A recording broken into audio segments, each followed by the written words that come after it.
Life is full of unexpected twists. And sometimes, the greatest lessons come from the deepest betrayals. In today's story, we dive into the journey of a young woman who was cast aside by her own family for a small mistake. But what seemed like the end of everything was actually the beginning of something much bigger. This is a story of resilience, patience, and the power of understanding. How does one woman turn betrayal into victory?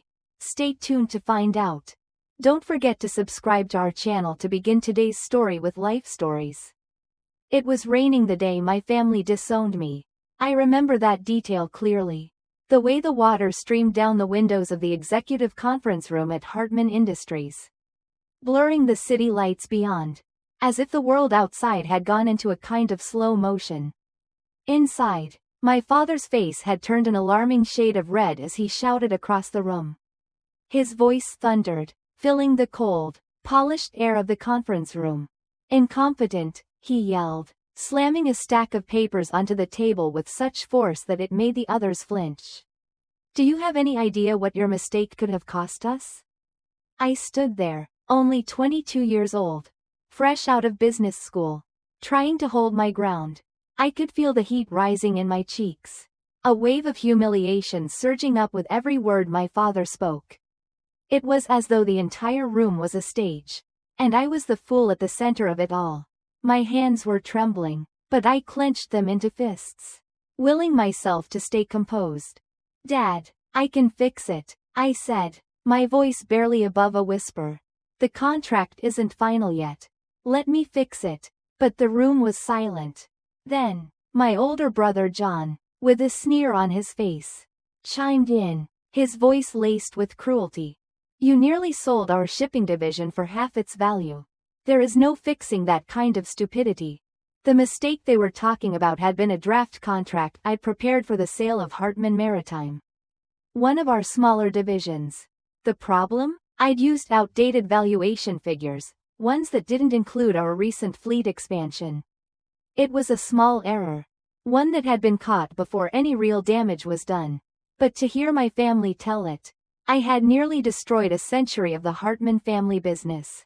"I trusted you with this," my father continued, his voice dropping to a level that felt even worse than his earlier shouting. "I gave you a chance to prove yourself. And this is how you repay that trust?"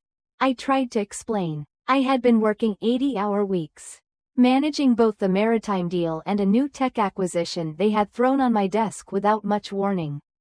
But excuses didn't matter in the Hartman family. Results were all that mattered. Just then, my mother's voice broke through the tension. From the doorway, she looked at me with her icy calm.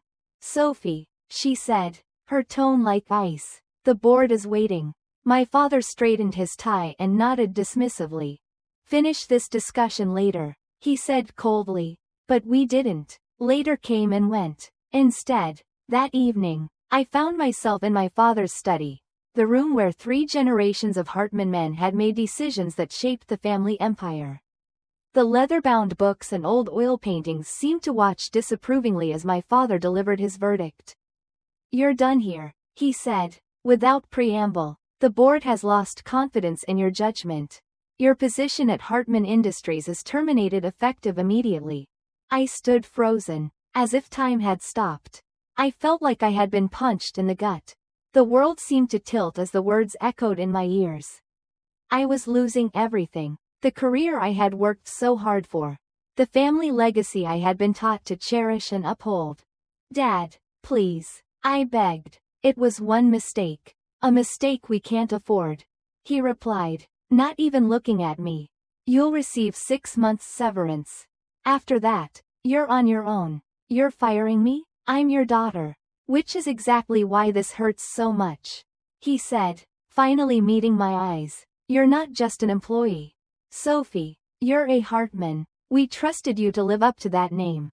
And you failed." I turned to face my mother, shocked. She was standing there in her perfect designer suit, looking more like the CEO of a company than the socialite she often pretended to be. Her expression was unreadable.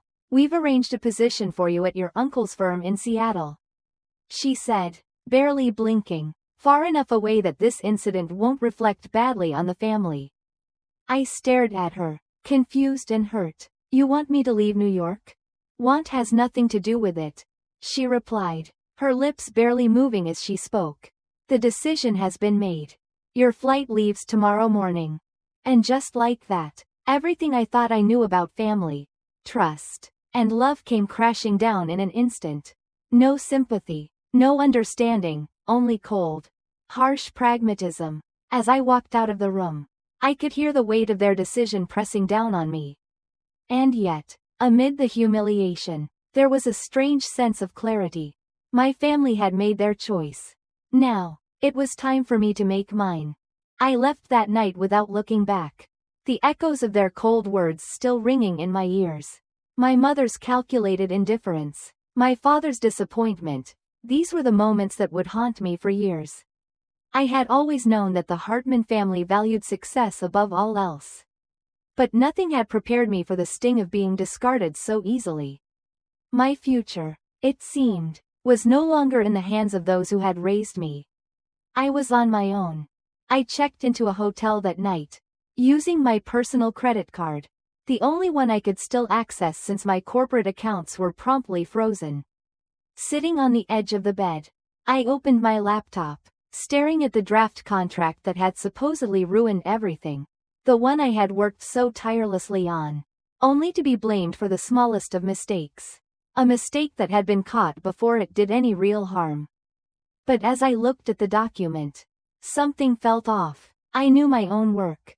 I had prepared dozens of contracts in my short time at Hartman Industries, and I was meticulous. The formatting, the language, even the spacing. I knew these things intimately. And yet, this contract was different. It wasn't my work. Small inconsistencies stood out to me.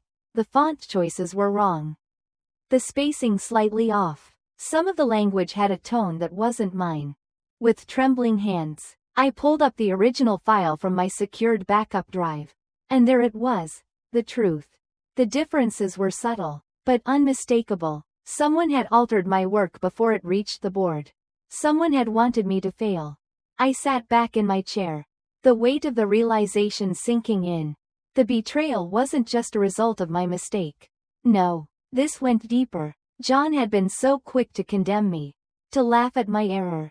And he had positioned himself as the competent heir to Hartman Industries. But I wasn't blind. I had seen how he had always been the favored one, the golden child, the one who was groomed for this position while I was left in the background. Expected to follow the rules but never to lead. The more I thought about it, the clearer it became. My grandfather, Arthur Hartman, had been the one to see through the facade. He had never trusted John the way my father did. Over the years, he had quietly taught me, always in those small, private meetings, he'd shown me what really made Hartman Industries work, the deep understanding of the business. The legacy that could not be measured in numbers alone. He was the one who had always believed in me, even when my own parents hadn't. That night, as I sat there in that hotel room, I made a decision. I would not go to Seattle. I would not let them cast me aside so easily. My grandfather's words echoed in my mind. Watch, wait, and learn, he had said. He had been preparing me for something much bigger than I had realized. The contract I had prepared, the one that had been altered, contained a hidden clause. Clause 23.4. Subsection B. It was buried deep in the technical specifications, almost invisible to anyone who wasn't paying attention. In the event of restructuring or a transfer of assets, the original signatory had the first right of refusal on all Pacific Rim shipping routes and associated infrastructure. It was a small detail, one that would mean nothing for years, but it was there, hidden in the fine print, and it would give me control of the Hartman Maritime Division's most valuable assets when the time was right. I stood up, walking over to the window. The city lights blurred through the rain, but I didn't see the world the way I had before. I understood now. This wasn't just about the mistake. It was about the years of mismanagement, of betrayal, of my family's blind ambition. They thought they had destroyed me, but they had only set the stage for my greatest victory. 10 years passed, and I held on to the quiet promise I had made to myself in that hotel room. I didn't know exactly what the future held. But I had a plan now, a slow, deliberate process of watching, learning, and waiting. As the years went by, Phoenix Maritime Solutions grew quietly but steadily. Far from the spotlight, it was a small firm, but efficient, and we gained a reputation for solving the kinds of complex problems that bigger companies couldn't. We focused on shipping logistics and port management, carving out a niche that was profitable and sustainable. In the meantime, I kept tabs on Hartman Industries, watching from the shadows as John tried to steer the company toward a future that I knew wasn't sustainable. My brother's path was one of short-term gain, leveraging the company's future for quick wins, never understanding the depth of what Hartman Industries was built upon. And my parents? They continued to praise him, blind to his mistakes, their loyalty to him unwavering. But I knew better. I had learned from Arthur, my grandfather, that true power wasn't about the flash or the titles, it was about understanding. John made one poor decision after another. The Singapore deal he had hyped up for months turned out to be a house of cards, built on debts he couldn't pay, assets that were overvalued, and promises he couldn't keep. As Hartman Industries struggled under the weight of his choices, the stock price began to fluctuate. Rumors swirled about missed payments to major suppliers, and clients began to grumble about delayed shipments. Then came the day my grandfather had predicted. John and his team announced they would restructure the maritime division to salvage the company's future. I felt a small surge of satisfaction in that moment. The time had come. It was all happening just as my grandfather had planned. I had spent the first year after my firing building my cover, my new life. But this moment, it was different. This was the culmination of everything I had been working toward. With Phoenix Maritime Solutions secure and my understanding of the industry deeper than ever, I was ready. My grandfather, Arthur Hartman, had left me a legacy. It wasn't just the knowledge or the secrets he had shared over the years. It was the hidden clause in the contract. The one I had buried so carefully. The one that would now give me control of the very assets that Hartman Industries needed to survive. He had taught me patience. And now it was time to collect the reward for all those years of waiting. A week before his funeral, I received a text message from him. One that had been scheduled to be sent after his death. It read, "The Queen has taken her throne. Checkmate, my dear." It was his final message to me. The last part of his plan. And I understood it now. Every lesson, every breadcrumb, every quiet moment of instruction had led to this. The day of the will reading arrived, and I walked into the lawyer's office with a calm confidence that I had never known before. I had my documents in hand, the proof of every mistake my brother had made, every missed opportunity, and every failure he had ignored. The board members were all present, as was the rest of my family. As the will was read aloud, my grandfather's words echoed through the room. He had left a message for John, for my father, and for my mother. The words were harsh, a truth they had ignored for so long. Power without understanding is like a ship without a rudder, he had said, and John was the one who had lacked that understanding. When it came time for the reading of the contract, I stepped forward. All eyes turned to me. John tried to interrupt, but I held up my hand, calm and collected. The contract my grandfather left me is more than just an agreement, I said, pulling out the original maritime contract.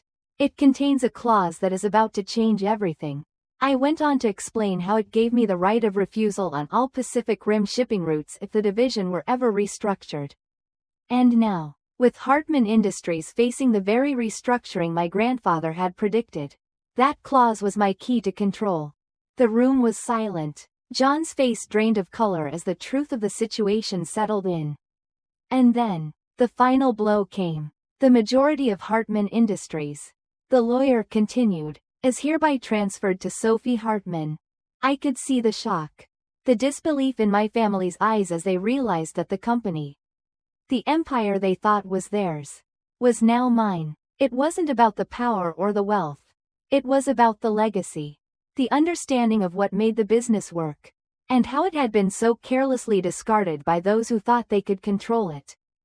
As the meeting erupted into chaos, I stood tall, my future clear. I had won, not through force, but through patience, understanding, and the quiet knowledge that I had always been the one to truly understand what made Hartman Industries tick. Now, as the new leader of the company, I would rebuild what they had broken, and I would make sure it thrived in ways they could never have imagined. As I walked out of the lawyer's office that day, the weight of the past 10 years lifted off my shoulders. I could feel the shift in the air, the quiet hum of a world that had changed forever. The Hartman Industries that I had been cast out of, the one I thought I had lost forever, was now mine. It wasn't just about ownership, it was about redemption. About reclaiming the legacy that was rightfully mine. And about showing the world that patience, resilience, and understanding were far more powerful than any short-term victory. I didn't let the triumph go to my head. Instead, I focused on what lay ahead. Hartman Industries needed restructuring, but more than that, it needed a soul, a direction rooted in values, integrity, and respect for the people who made it thrive. My grandfather's lessons had never been about greed or glory, they were about building something sustainable, something lasting, and now, it was my turn to honor that. My family's reaction was expected. John tried to fight, but his legal battles crumbled as the truth came to light. My parents? They sent me obligatory messages. The same kind of empty gestures they always had. But I had learned long ago that some bridges, once burned, should remain in ashes. I didn't need their approval anymore. I smiled as I looked out of the office window, the city lights blinking below. My reflection seemed different now, stronger, more determined. I had learned a valuable lesson in those 10 years. Sometimes, what feels like a loss is just a hidden victory in disguise. And when the world underestimates you, that's when you make your move. The legacy of Hartman Industries would continue. But this time, it would be shaped by someone who truly understood its value. Thank you for watching. Don't forget to subscribe to our channel for more life stories and inspiring tales of resilience and triumph. Stay tuned for the next video.